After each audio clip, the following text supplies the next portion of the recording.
Time attendance machine को laptop या computer के साथ कैसे कनेक्ट करते हैं, उनके लिए क्या क्या चीज़ें रिक्वायर्ड होती हैं, ये गाइडेंस दूंगा। तो आपको ये ज़बरदस्त इन्फॉर्मेशन इतनी डिटेल में, इतनी मेहनत के बाद ये सेटअप लगाया आपके भाई ने आपके लिए, और ये आपको पूरा प्रैक्टिकल करके बता दिया आपको। Welcome viewers, I am Adil from boss software and technologies. Viewers, इस वीडियो में मैं आपको टाइम अटेंडेंस मशीन को लैपटॉप या कंप्यूटर के साथ कैसे कनेक्ट करते हैं, उनके लिए क्या क्या चीज़ें रिक्वायर्ड होती हैं, ये गाइडेंस दूंगा।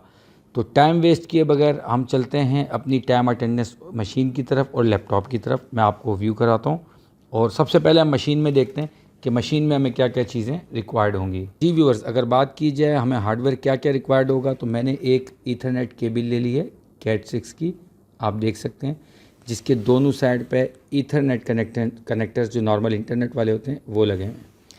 टाइम अटेंडेंस मशीन मेरे सामने मौजूद है, लैपटॉप मेरे सामने मौजूद है, और प्लस मैंने अपने राउटर को, वाईफाई राउटर आपका कोई भी हो सकता है, मैंने उसको अपने सामने रख लिया है। अच्छा, अब हमने करना क्या है, देखें मेरा लैपटॉप मेरे राउटर के साथ कनेक्टेड है, तो यानी कि मेरे राउटर के पास मेरे लैपटॉप की सारी इन्फॉर्मेशन, सारी कनेक्टिविटी अवेलेबल है। अब सिर्फ हमने कनेक्ट करना है मशीन को राउटर के साथ, ठीक है, क्योंकि ये दोनों आपस में कनेक्ट तब होंगे जब इनको आपस में कोई ब्रिज मिलेगा, कोई मीडियम मिलेगा। तो वो ब्रिज और मीडियम हम इस राउटर को बनाएंगे। कैसे बनाएंगे, चलते हैं।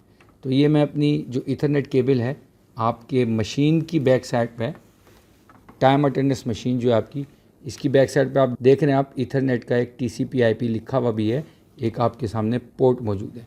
तो मैं क्या करूँगा, इसको यहाँ पर इंसर्ट कर दूँगा एंगल को देख के। ये लें जी, पहला काम मैंने ये कर दिया। अच्छा, दूसरा जो इसका पॉइंट है, मैं इस मशीन को अपने राउटर से कनेक्ट करने के लिए मैं इसका दूसरा पॉइंट अपनी राउटर की बैक साइड पर कनेक्ट कर दूँगा, आप देख सकते हैं। अच्छा जी, अब मेरी कनेक्टिविटी कुछ इस तरीके से बनी कि मेरी मशीन ईथरनेट केबल के थ्रू मेरे राउटर से कनेक्ट हो गई, और मेरा जो लैपटॉप है ये वाईफाई के थ्रू इस राउटर से कनेक्ट है। अगर ईथरनेट केबल के थ्रू हो तो भी नो इशू, आपका लैपटॉप, कंप्यूटर, कोई भी मशीन हो। लेकिन फ़िलहाल मेरे पास जो लैपटॉप है वो वाईफाई के थ्रू इस कनेक्टेड है, यानी कि इस डिवाइस से ये दोनों डिवाइसेस कनेक्टेड हैं। ये मेरे राउटर से दोनों डिवाइसेस कनेक्टेड हैं। तो इन दोनों डिवाइसेस को आपस में कनेक्ट करने का जो काम करेगा, ये जो ब्रिज बनेगा, वो मेरा राउटर बनेगा। यहाँ तक बात होगी क्लियर।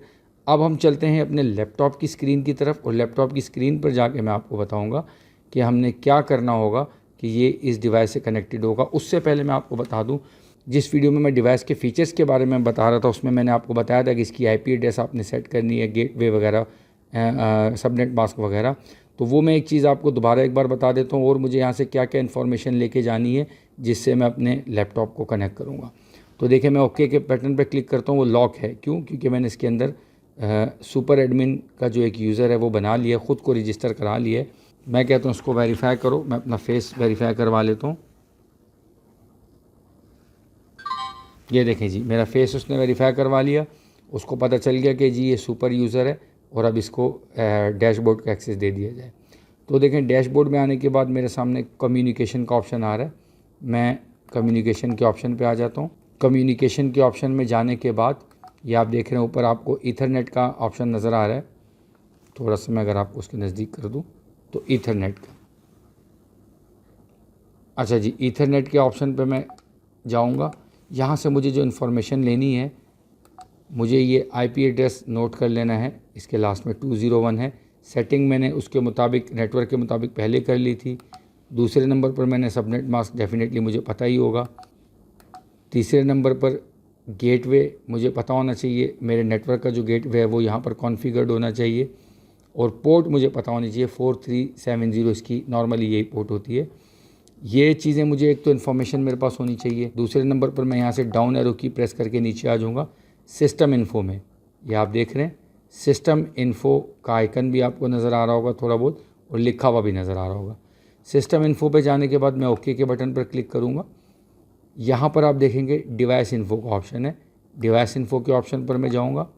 यहाँ से आपने डिवाइस का नेम ले लेना है, MB20/ID, और सीरियल नंबर ले लेना है। ये डिवाइस का सीरियल नंबर आपके काम आएगा। वहाँ पर जब आप इंटर करेंगे, लैपटॉप में कनेक्ट करेंगे, तो ये आपने डिटेल वहाँ पर एंटर करनी होगी। तो चलते हैं अब अपने लैपटॉप की स्क्रीन की तरफ। फुल स्क्रीन आपको मैं व्यू देता हूँ। अच्छा जी, लैपटॉप में सबसे पहले तो आपने ये zktime.net का सॉफ्टवेयर इंस्टॉल कर लेना है। ये सॉफ्टवेयर मैं आपसे शेयर कर दूंगा। इस सॉफ्टवेयर में ये सेटअप फाइल है, इसको आपने रन करना है। जैसे किसी भी सॉफ्टवेयर को नॉर्मली हम नेक्स्ट नेक्स्ट नेक्स्ट करने के बाद इंस्टॉल करते हैं, आपने इस सॉफ्टवेयर को इस तरीके से इंस्टॉल कर लेना है। सॉफ्टवेयर इंस्टॉल करने के बाद ये देखें zktime.net का आइकन आपके सामने डेस्कटॉप पे आ जाएगा। आपने इस आइकन पे डबल क्लिक करना है। आइकन पर डबल क्लिक करने के बाद आपके सामने यहाँ पर आ जाएगी स्क्रीन, जिस पर वो आपसे कहेगा कि आप अपना एक यूज़र नेम सेट करें, एक पासवर्ड सेट करें। पासवर्ड को एक बार कंफर्म करवाएगा और यहाँ पर आपसे आपका ईमेल एड्रेस एंटर करवाएगा, यानी कि यूज़र को आपने रजिस्टर करना है। ये सारी डिटेल डालने के बाद जब आपका यूज़र रजिस्टर हो जाएगा इसमें, तो आपने रजिस्ट्रेशन के बटन पर क्लिक करके सॉफ्टवेयर के डैशबोर्ड पर आने के बाद आपके सामने सॉफ्टवेयर के कुछ इस तरीके का फीचर्स मौजूद होगा।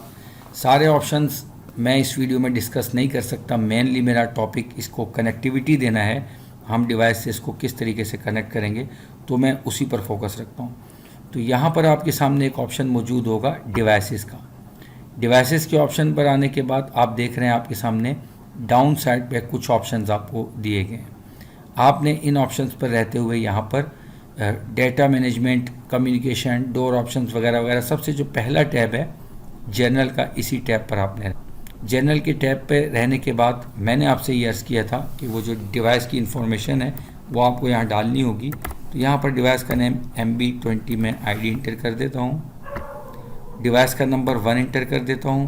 मेरी डिवाइस का IP एड्रेस था 192.168.2.201, वो इंटर कर देता हूँ। सीरियल नंबर भी मैंने कॉपी करके रखा हुआ है, मैंने आपको बताया था कि उसको आप सीरियल नंबर को नोट कर लें। सीरियल नंबर यहाँ पर मैं पेस्ट कर देता हूँ। पोर्ट 4370 आपके सामने आ रही है। पासवर्ड को मैं ब्लैंक छोड़ देता हूँ और मैं टेस्ट कनेक्ट करता हूँ। देखें, जैसे ही मैं टेस्ट कनेक्शन पर क्लिक करता हूँ, कनेक्शन सक्सेसफुली आ जाएगा मेरे पास। अच्छा, बिलफर्ज इनमें से मैं कोई इन्फॉर्मेशन भी गलत करता हूँ, जैसे मैं इसको 220 कर देता हूँ, मैं टेस्ट कनेक्शन करता हूँ, तो देखिए मेरे पास फेल्ड टू कनेक्ट आ गया। यानी कि मैं आपको ये करने का मकसद ये है कि मैं आपको ये बता दूं कि अगर कोई मिस्टेक करेंगे तो आपकी वो डिवाइस सॉफ्टवेयर से कनेक्ट नहीं होगी। और इस वीडियो में जो प्रॉपरली कनेक्टिविटी के साथ मैं आपको ये चीज़ करके बता रहा हूँ प्रैक्टिकली, ताकि आपके कॉन्सेप्ट जितना मैं क्लियर कर सकूँ, मैं चाहता हूँ क्लियर कर दूँ। तो यहाँ पर आपने 201 लिख दिया और मैंने प्रॉपर सही IP एड्रेस, सारी इन्फॉर्मेशन सही डाली। मैं टेस्ट कनेक्शन पर क्लिक करता हूँ तो आप देखिएगा कनेक्शन सक्सेसफुली आ रहा है। ये इस चीज़ को प्रूव करता है कि मेरी लैपटॉप पे जो मेरा सॉफ्टवेयर है उसने मेरी डिवाइस को रीड कर लिया है। अब मेरी डिवाइस में अटेंडेंस से रिलेटेड कोई भी डेटा होगा, अब फर्दर जो ऑप्शन है आपके सामने आ रहे हैं, मैं किसी भी टाइम पीरियड की अगर अटेंडेंस देखना चाहूँ तो वो अटेंडेंस को मैं सर्च करवा के उसको अटेंडेंस को देख सकता हूँ। और इसी तरीके से मैं कोई भी रिपोर्ट वगैरह इसकी देखना चाहूँ, फर्दर जो सॉफ्टवेयर के यूज़फुल ऑप्शन हैं वो ईजी हैं। तो आपको ये ज़बरदस्त इन्फॉर्मेशन इतनी डिटेल में, इतनी मेहनत के बाद ये सेटअप लगाया आपके भाई ने आपके लिए, और ये आपको पूरा प्रैक्टिकल करके बता दिया आपको। मेरे ख़्याल में आपको इसमें पेचीदा पहलू या पोशीदा पहलू नहीं रहा होगा कि आपको ऐसा नहीं है कि कुछ समझ में ना आया हो कि यार किस तरीके से करते हैं।